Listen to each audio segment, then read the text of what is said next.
Hi guys, magre-repack tayo ng pa-order muna. Kakatapos lang ng gastusan kaya kailangan nating maghanap buhay ulit. Ayan guys. Yan mga ibang paninda ko guys. May mga cellphone, tapos may mga giveaway siya.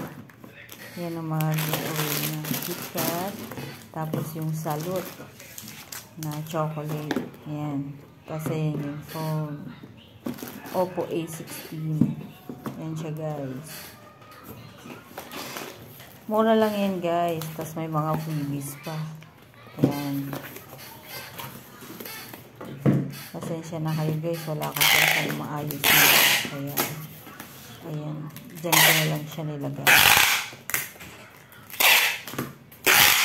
Minsan guys, ang hirap maghanap buhay. Kasi,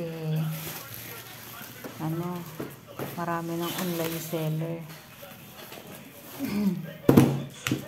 So, ang ginagawa ko na lang, yung mga regular client ko sa ibang bansa, sila na lang kumukuha.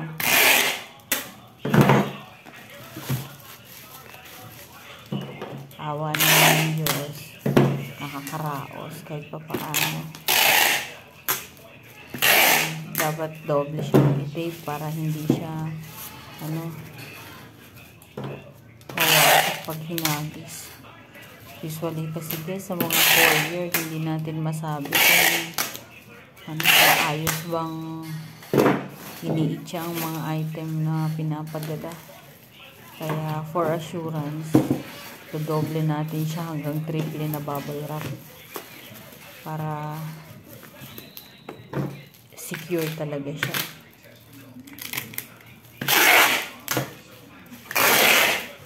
Ayan.